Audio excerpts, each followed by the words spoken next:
여론 뚱탑. 여론 뚱탑 배종찬 인사이트 K 연구소장 김준일 뉴스탑 수석 에디터 두 분 나오셨습니다. 안녕하십니까? 안녕하세요. 안녕하십니까? 네.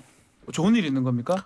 아니 저는 움츠려 들었다가도 네. 또 피곤했다가도 예.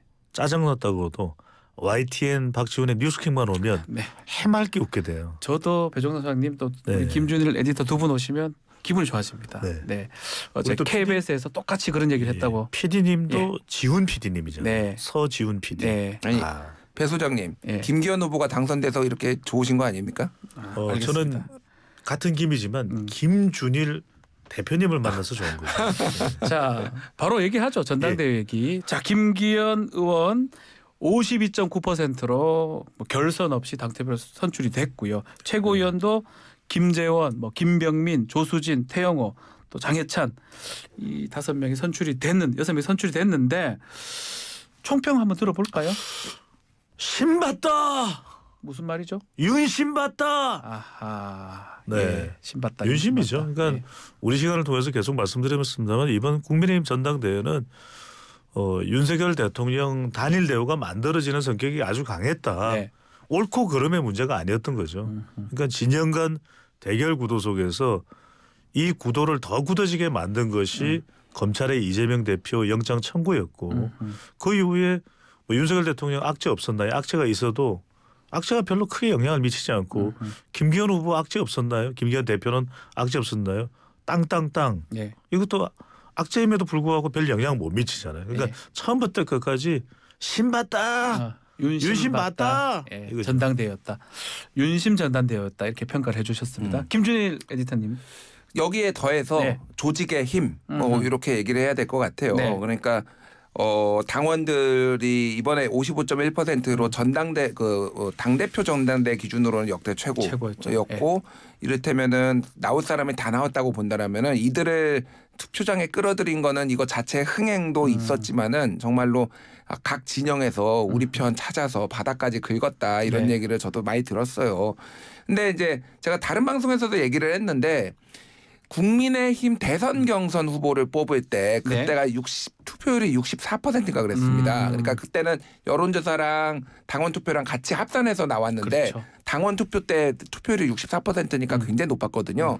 그때 윤석열 후보가 받았던 게 57%예요. 57.7%. 예. 그러니까 대충 조직표를 다 끌어모으면은 그 정도 나오는 거예요. 그때도 50. 사자구도였거든요. 예, 그때도. 맞습니다. 예. 그러니까 그 정도의 이제 육박할 수가 있다라고 전망을 했는데 거기에 여기에 이제 좀 여러 가지 네거티브한 이슈들 뭐 네. 땅 투기 의혹, 전당대회 대통령실 개입 의혹 이런 그리고 김기현 후보에 대한 약간의 비호감 이런 것들이 좀 마이너스가 돼가 한 4% 빠졌다고. 빠지는 것이다. 그게 이제 이 결론 53%. 그러니까 어쨌든 그럼에도 불구하고 조직의 힘은 강고했다 이렇게 봐야 될 것 같아요. 두 분은 윤심 조직 이렇게 말씀하셨는데 윤심이 이제 쏠렸다는 거는 앞으로 그 마지막에 지지율 상승했던 거 이것도 한 몫을 했을 것 같기도 하고요. 그렇죠. 지지율이 내려갔더라면은 김기현 당대표 쪽으로 쏠림 현상이 좀 덜했을 수도 있는 것이고 아하. 또 결선 투표 갔을 수도 있는 것이거든요. 네. 결선 투표 갔다면은 당 내의 어떤 분열 또 자범들이 더 심해졌겠죠. 그렇죠. 최근 조사를 보면 대통령의 지지율이 다시 40% 중반까지 간 결과입니다. 네. 한길 리서치가 쿠키뉴스 의뢰로 지난 4일부터 6일까지 실시한 조사 결과인데요. 오늘 소개해드린 모든 조사는 중앙선거여론조사 심의위원회 홈페이지에서 확인 가능합니다. 윤석열 대통령 국정수행에 대해서 어떻게 평가하는지 물어봤는데 긍정 44.1%, 부정 53.8%. 그러니까 긍정과 부정의 차이가 이제 한 자릿수입니다. 10% 안쪽이네요. 예, 이게 거의 이제 지난 임기 이후에 대통령 지지율이 꺼진 이후에 내려간 이후에 한 자릿수로 긍부정이 이렇게 좁혀지는 경우는 거의 최근 처음 있는 일일 겁니다. 그만큼 이 대통령의 지지율이 올라간 게 중요했는데 특히 우리가 이번 전당대회 보면서 이렇게 되는 중요한 이유 중에 하나가 윤석열 대통령 중심으로 뭉친 것도 있겠지만 네. 저는 이 전당대회 중간에 나왔던 이재명 대표의 구속영장 청구 그리고 체포동의안에 대한 부결 그 이후에 더불어민주당 내부의 이재명 대표 중심의 결집 이게 또 정반대로 윤석열 대통령 지지층 당원들이 대통령 중심으로 결집하자. 그러니까 어제 전당대회 일산 킨텍스 현장에 왔던 윤석열 대통령이 네. 어퍼컷을 날렸어요. 예. 그 이야기는 나 왔어. 나 왔어요. 예. 이거거든요. 예. 그러면 당원들에게는 전당대회 온다는 그것 자체 메시지가 윤심의 영향을 더 강화시켰다. 이렇게 봐야 되겠죠. 거기다 지지율 상승했기 때문에 그럴 것이다.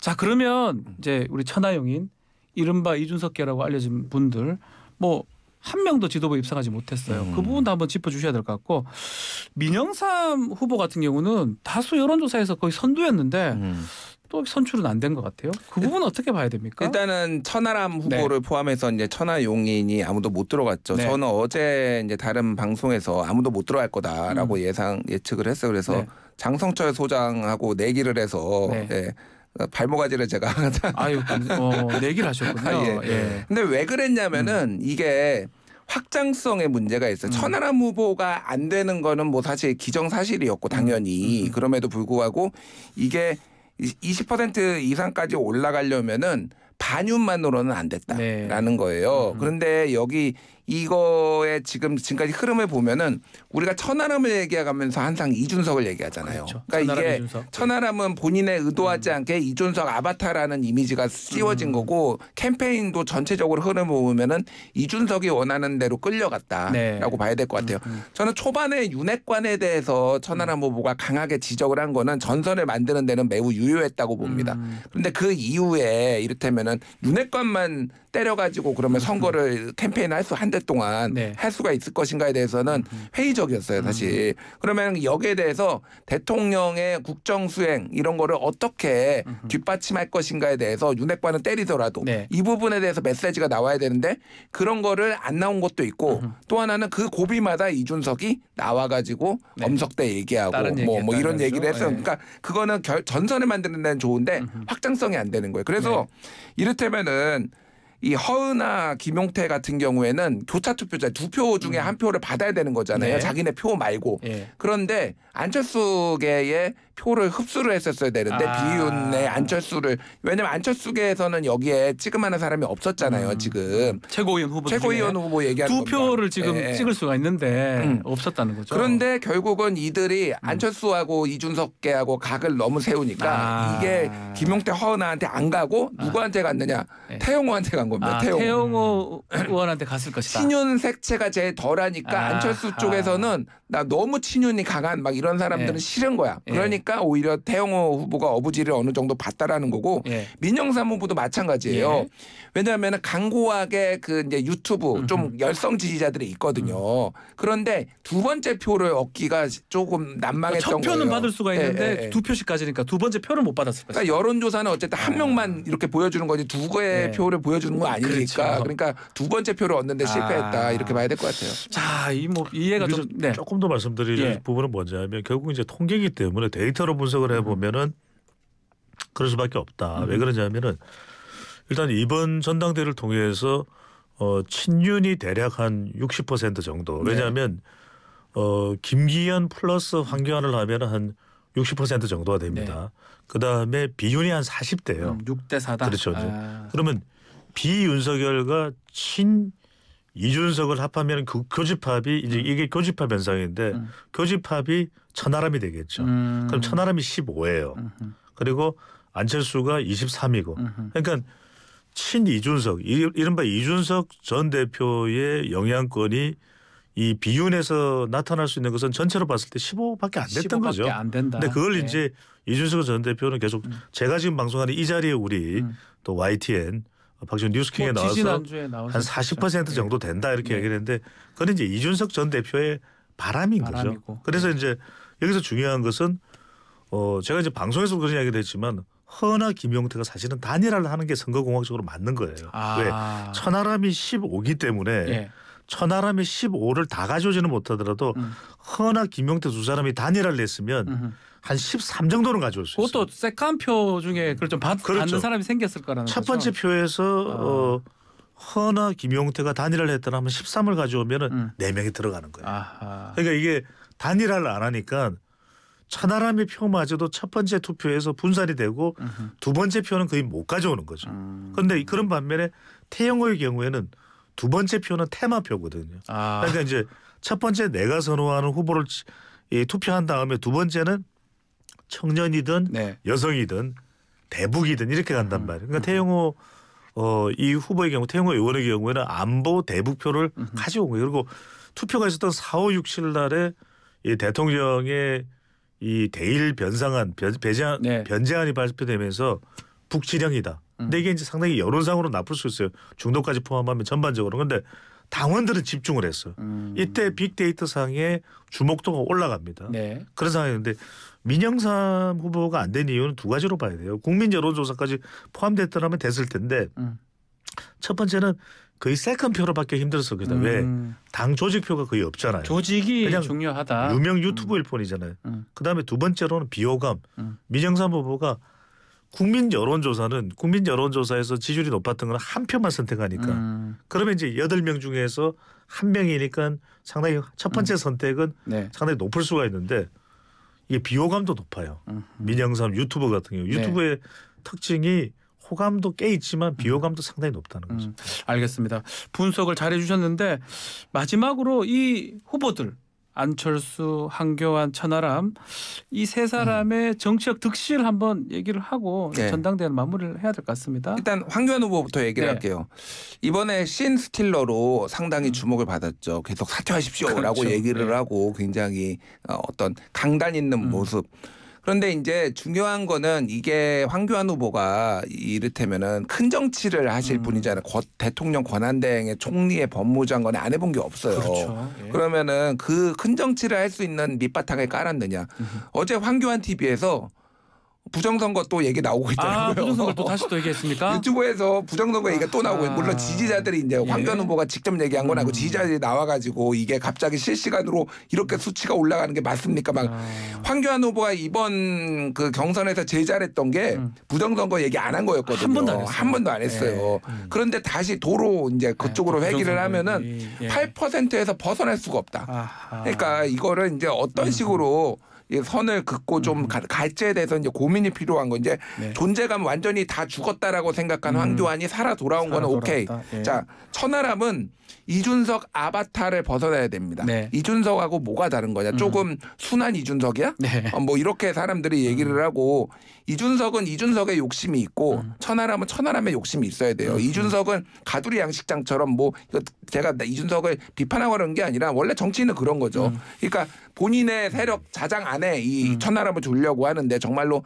둘이 완전히 같은가? 저는 그렇게 보지 않아요. 예. 천하람만의 색깔을 이제 내야 되는데 인지도는 확실히 했으니까 그러면은 진짜 당을 대표하는 청년 정치인, 당을 대표하는 동서화합의 정치인이 될 수 있고 안철수 후보는 많이 아쉽죠. 많이 아쉬워요. 저는 안철수 후보 같은 경우에는 어쩔 수 없었다고 봅니다. 양쪽에 치여가지고 그럼에도 불구하고 23%는 기대치에 비해서는 너무 초라하다라고 봤을 때.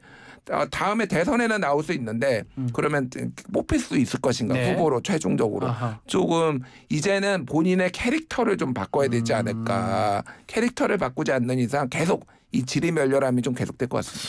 자, 우리 배종수라님께는 질문 그걸 들어보겠습니다. 네. 이준석 전 대표 행보 앞으로 어떻게 할 것 같습니까? 당분간은 뭐 소강 상태라고 봐야 되겠죠. 그리고 이준석 전 대표가 방금 전에 우리 김준일 대표께서 잘 이야기를 드렸듯이 선거 네.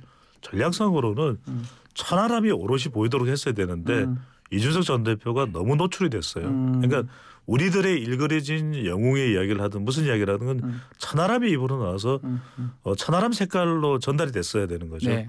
그러니까 항상 제가 우리 이준석 대표에 대해서 하는 전 대표에 대해서 하는 이야기는 2008년부터 자기 세상이 열려요. 시간이 가장 큰 무기인 사람이 이준석 전 대표입니다. 아하. 지금 다 대통령도 그렇고 윤핵관들도 그렇고 뭐 50대 후반 60대인데 이준석 전 대표 아직 30대잖아요. 네. 시간 많아요. 서두르고 급할 이유가 없어요. 항상 이준석 전 대표에게 하는 조언이 저는 네. 도광량에 도학광 리양호이 이것만 알면 됩니다. 말입니까? 예. 그러니까 서두를 필요도 없고 천천히 자기의 내공을 쌓아가면 성룡처럼 한국에도 와서 수련했던 청룡 아니겠습니까? 성룡처럼 네. 차근히 자기 길을 닦다 보면 조용히 드러낼 필요도 없어요. 따구왕 리양호이로. 알겠습니다. 저는 2028년, 예. 2027년에 대선이 있잖아요. 예. 28년부터는 이준석 세상이에요. 그 이후로는 이준석 세상이다. 자, 저희가 최수성 전 의원하고 좀 전에 인터뷰할 때는 민주당 입장에서는 안철수가 됐으면 더 좋았을 건데 이렇게 얘기를 하더라고요. 그러면서 좀 부정적인 뉘앙스를 좀 얘기를 했는데 민주당은 어떻게 볼까요? 이 전당대회 결과? 전에 우상호 의원이 예. 다른 방송에 나와가지고 이런 질문을 받았어요. 네 명 중에 누가 되면은 가장 땡큐냐, 예. 그건 누가 되면은 가장 두렵냐라고 하니까 가장 두려운 사람은 천하람, 예. 가장 땡큐인 사람은 김기현. 그게 이제 진심인가요? 아니면 그럼 다른 저는 어떤- 우상호 의원은 그런 거에 있어서 말을 비비고 꼬거나 돌리지 않는 분이에요. 네. 그리고 약간 편하게 스트레이트로 말씀하시는 분이니까 그분의 마음은 진심이었다고 봅니다. 네. 그러니까 김기현 후보가 됐을 때는 구도가 심플해요. 단순해요. 한마디로 왜냐면은 윤석열 아바타예요. 네. 아까 이준석 아바타 천하람 예. 얘기했듯이 그냥 윤석열 아바타니까 윤석열 정부를 공격을 하면은 자연스럽게 이게 더 변수가 없는 거잖아요. 네. 그러니까 거기에서 이제 쉽게 이제 갈 수가 있는데 문제는 민주당이 제대로 효과적으로 공격을 할 수가 있느냐. 이제 그게 관건이죠. 그렇죠. 그러니까 네. 여러 가지 당내 상황 뭐 방탄 논란 뭐 이런 것 때문에 하여간 뭐 그거는 이제 민주당의 실력이 되겠죠. 자, 저는 이 말씀을 좀 드려야 될 것 같아요. 네. 민주당이 이 윤석열 단일 대우로 저는 더 버거워질 것 같아요. 왜 그러냐면 일단은 윤석열 대통령 국정적인 지지율이 내려갈 때가 당 내 충돌이 있을 때 지지율이 대체로 내려갔어요. 분란이 좀 있어서 그렇죠. 내려갔다는 거죠. 그러니까 지난번에 나경원 전 의원과의 충돌이 있을 때 이른바 나대 파장이었잖아요. 나경원 대통령실 파장, 나대 파장. 네. 그 파장 이후에도 대통령 지지율 내려갔었거든요. 일단은 옳고 그름의 문제가 아니에요. 근데 이렇게 단일 대우로 되면 윤심 결집은 돼서 지지층들이 조금 더 뭉칠 수 있거든요. 앞으로 뭐 안보 이슈도 있고 네. 대일 이슈도 있고. 근데 민주당은 해결이 되냐면 민주당 지지율 최근에 타격받잖아요. 민주당 혼란스러워요. 예. 서울 지지율도 내려갔어요. 그러면 분명히 총선에 상당히 혼란스러울 수밖에 없기 때문에 저는 다른 의미에서 우상호 전 비대위원장이 우상호 의원께서는 이럴 때는 말을 조금 더 비비 꼬는 것도 나은 방법이지 않을까 하는 생각이 듭니다. 알겠습니다. 민주당 얘기 좀 넘어가 보겠습니다. 그 민주당의 문제는 지금 내홍 상황인데 어제 지금 더민주인가요? 최대 인원 모임 국회의원 여기서 이재명 대표 단결해야 된다 중심으로. 그렇지만 혁신도 해야 된다 이렇게 했습니다. 아마 좀 내홍이나 갈등이 좀 거의 좀 마무리되는 국면입니까? 어떻게 봅니까? 마무리가 전혀 안 됐죠. 아, 전혀 안 됐다. 네, 전혀 네. 안 됐죠. 왜냐하면은 이게 폭발한 계기를 보면은 체포동의안 표결 때문이잖아요. 그렇죠. 체포동의안이 그럼 또 안 올까요? 구속영장 청구 안 할까요? 또 올 수도 있겠죠. 예, 최소 한 번, 많으면 전 3번까지 보고 네. 있습니다. 그러면 또 이거는 잠재적 불씨예요. 그러니까 칼자루는 저는 이재명 대표가 쥐고 있다라고 봅니다. 이거는 네. 비명계가 쥐고 있는 게 아니라 대표잖아요. 어쨌든. 그럼 이거에 대해서 어떻게 해결할지에 대해서 본인이 답을 내놔야 되는 거예요. 그러니까 이런 불신들이 있고 상당히 이제 사실상의 이제 뭐 불신임을 받았다. 뭐 다 당원 전체는 아니더라도 굉장히 많은 지분에 있어서 불신임을 받았으면은 이 사법 리스크를 해소 그리고 방탄 논란에 대해서 이걸 어떻게 해소를 할 것인가. 왜냐하면은 그 체포동의안 표결 이후에 지지율도 확 폭락했어요. 폭락. 예, 그래서 지금 그 지지율 격차가 엄청 막 두 자릿수 나거든요. 국민의힘하고 민주당 차이 민주당 차이가. 예. 그러니까 그 부분은 이제 재현하는 것에 대해서 두려움들이 있는 거죠. 그래서 결국은 이제 해법으로는 이제 뭐 사람마다 수위가 다르긴 하지만 한 명은 영장 7심사 받아라. 판사 앞에 가서 왜 사법부를 불신하냐. 뭐 사법부를 못 믿겠다고 하는데 그러면 어떻게 정치를 하나요. 그러니까 세상 만사 다 불신하면은 그러니까 당당하게 가가지고 거기에서 만약에 살아 돌아오면은 그러면 이재명한테 더 힘이 실릴 거다. 이제 이런 여론들이 있는 거고 예. 일각에서는 당대표까지 내려놔야 된다는데 그거는 조금 아직은 좀 무르지 무리다. 않은 뭐 예. 그래서 어쨌든 이재명 대표가 지금 결단을 내려야 될 상황인 것 같아요. 이재명 대표의 해법은 어떤 게 있을까요? 저는 우리 방송이니까 예. 고민에 머리를 쥐어 짰습니다. 아, 또 짰습니까? 어떤 해법도 없습니다. 여러분 또 식상하잖아요. 답이 그래서 없다고 하면 저는 삼총사 전략이다. 삼총사. 획기적일 겁니다. 그러니까 지금 가장 큰 고민은 이재명 대표 지지층들은 대표적 절대 내려놓으면 안 된다 생각하잖아요. 네. 그럼 대표적 유지하라 이거예요. 예. 대표직을 유지해도 됩니다. 하지만 두 사람을 이제 당 고문으로 초치하고 한 사람을 혁신 비대위원장으로 모시는 거죠. 자, 두 사람 삼총사 그렇죠. 지금 두 사람 삼총사는 한 뭐냐면 사람. 네. 어떤 공통점이 있을까요? 삼총사. 총. 그렇죠. 총, 리, 총리죠. 왜냐하면 이낙연 전 총리, 그다음에 정세균 전 총리, 그다음에 김부겸 전 총리 총동원해서 예. 저는 정세균 혁신위원장, 비대위원장 아닙니다. 네. 느낌이 달라요. 네. 그다음에 이낙연 전 대표, 그다음에 이낙연 전 총리, 김부겸 전 총리를 고문으로 모시는 거죠. 총선 대비. 네. 그러면은 지금 전북 정세균, 전남 강주 이낙연, 그리고 대구 경북. TK 지역은 김부겸. 이러면서 그러면 PK가 비었네? 누가 있습니까? 문재인 전 대통령이 있죠. 이러면서 대표직은 그대로 유지하고 이러면서 공천도 여러 가지 지금 반발이 나오고 있잖아요. 네. 공천도 이 혁신위와 협의를 해서 진행하겠다. 그런데 정세균 전 총리면 상당히 관리력이 탁월하거든요. 이 네. 삼총사 전략. 예. 좀 깜짝 지금 딴 데서 얘기한 적이 없는 없어요. 거죠? 지금 예. 방송 듣고 계신 분들이 깜짝 놀라면 이런 게 있었어? 이러실 것 같은데 이렇게 되면 지지율이 제가 볼 때는 이렇게 좋지만치 하고 이재명 대표가 뉴욕에 전화를 걸면 이낙연 전 총리도 엄중하게 생각하고 있습니다. 네. YTN의 뉴스킹만 보고 있는데 좋은 결단 고민하겠습니다. 이렇게 되지 않을까. 예, 알겠습니다. 예, 하지 말고 됐네요. 자, 이건 배종찬 소장님 뭐 개인적 의견입니다. 뭐 민주당이 그렇게 할지 안 할지 그건 뭐 알 수가 없는 상황인데, 자, 뭐 해법은 이제 사실은 이재명 대표가 내놔야 되겠죠. 봐야 될 것 같고요. 요 질문도 한번 드려보겠습니다. 일제 강제동원 그 배상안 발표 이후에 후폭풍이 좀 거센 것 같아요. 시민단체에서 반발하는 경우도 있는 것 같고, 이게 지금 여론조사가 된 게 하나 있나요? 빨리 여론 말씀드리고 예. 이제 김준일 대표님께서 이제 분석을 하시면 될 것 네. 같은데 이 조사를 소개해드리는 게 나을 것 같아요. 가장 대표적인데 네. 시사 저널이 시사 리서치에 의뢰를 해서 지난 7일 실시한 조사입니다. 예. 가장 핵심을 읽을 거예요. 강제징용 3자 변제안에 대해서 찬반이 어떻게 되냐. 10명 중 6명은 반대. 찬성은 한 10명 중 4명가량인데 반대가 59.5, 찬성이 37.8로 나타났습니다. 자, 국민 여론조사 보면 그 정도, 그러니까 6대4 정도로 반대가 좀 더 많은 것 같네요. 예. 그러니까 이게 지금 최근에 대통령 지지율보다도 네. 반대가 조금 더 많아요. 그러니까 그렇죠.